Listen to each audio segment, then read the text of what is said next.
Sharon Mitchell, born on January 18, 1958 in New Jersey, had a career in the mature film industry that spanned over 20 years. Rising to prominence during the golden age in the 1970s and 80s, Mitchell's life has been characterized by both notable success and personal struggles. She was adopted and raised in a Roman Catholic household in Monmouth County, New Jersey. Her father was a police officer of Irish descent, and her mother was German and Hungarian. The two divorced when Mitchell was 7, and she grew up as an only child. However, it was by no means a troubled upbringing. In fact, Mitchell has admitted to leveraging the fact her father was the local police captain to stretch the boundaries of what she could get away with as a teenager. In other words, she was a rebellious spirit from a young age. Interestingly, Mitchell attributes her liberal views towards sex to her Hungarian grandmother. She played a large role in her childcare and talked openly with her on issues of human sexuality, about puberty and urges, to make her understand that all of that was natural.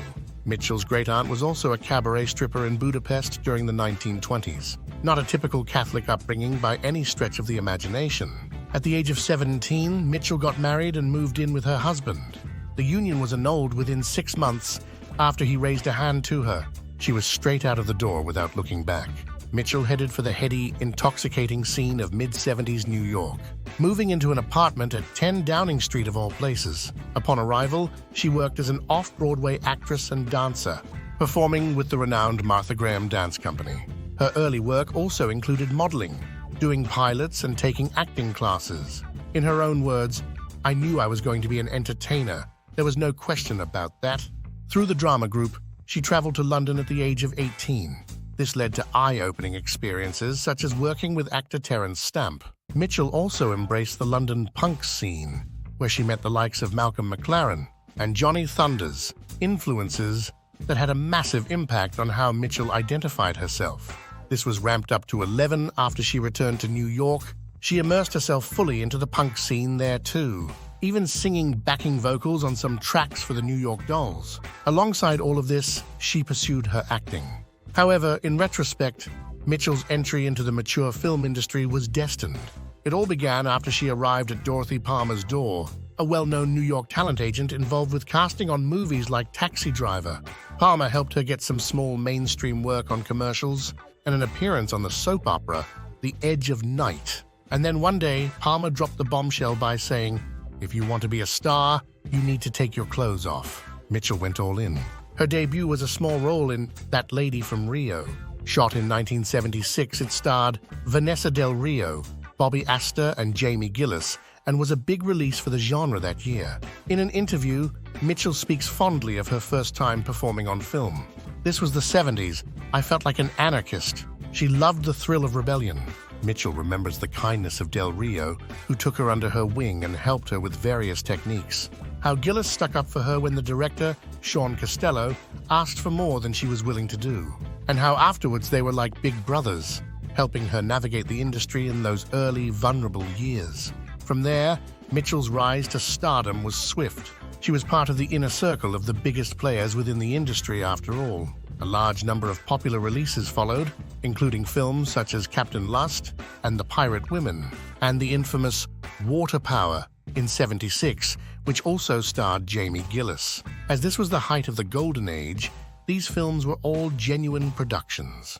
Shot on 35mm, screened in cinemas with costumes, rehearsals, and a shooting schedule of 2 to 3 weeks. Sharon Mitchell gained a following, partly because she was different. Unlike her contemporaries who often exuded a traditional all-American beauty, Mitchell's punk aesthetic and persona seemed unique. Her look and demeanor were reminiscent of someone who had just stepped out of a Ramones concert.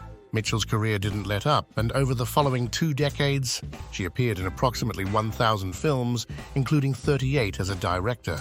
In '82, she starred as Marie Antoinette in The Devil in Miss Jones 2.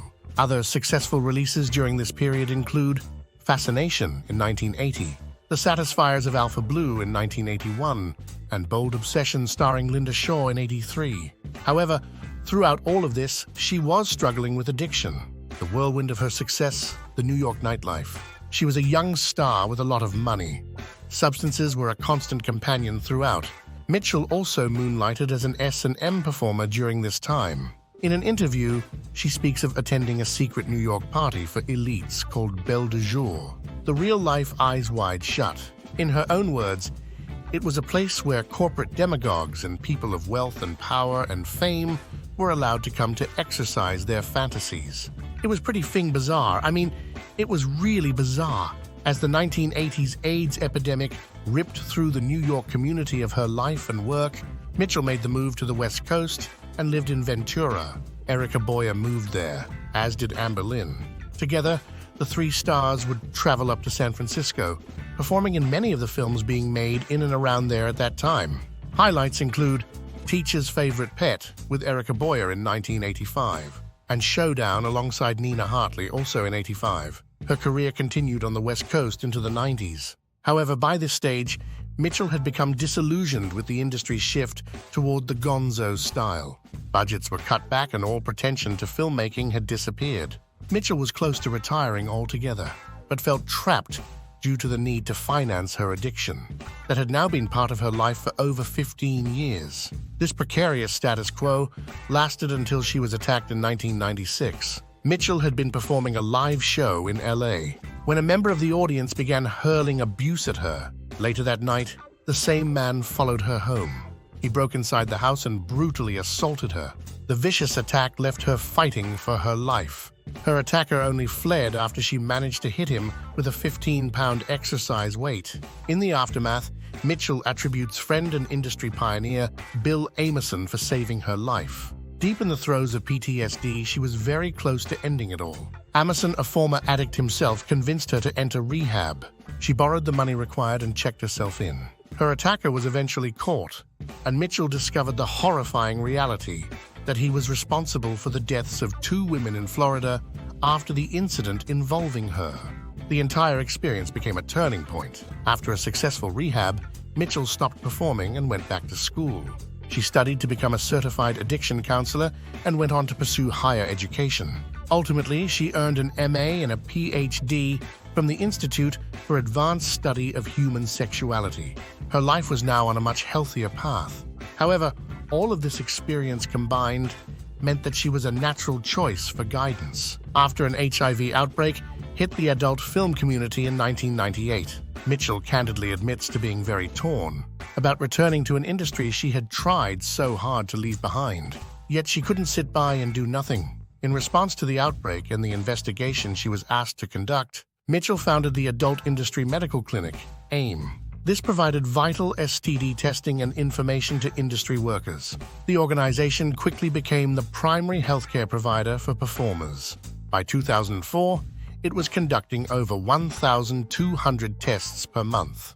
However, despite AIM's successes, it faced criticism and scrutiny. Some insiders accused Mitchell of profiting from the non-profit and resented her perceived monopoly on testing. These challenges culminated in a significant data breach in 2011, which exposed the personal information of over 12,000 performers. The resulting lawsuit forced AIM to close its doors, with the Free Speech Coalition taking over the oversight of testing protocols. Mitchell was devastated by the closure. Soon after, she moved to a rural area outside of Los Angeles. In an interview with the Rialto Report podcast, she speaks of depression taking over at this point, but she managed to stay clean and embrace the beauty of nature. In recent years, Mitchell has traveled a lot throughout South and Central America and enjoys the ocean and Santa Cruz Mountains close to home. About all of this, she said, "You can just look at the earth, and I just basically let nature heal me in its most pure way." We hope she is still filling her heart with such feeling today.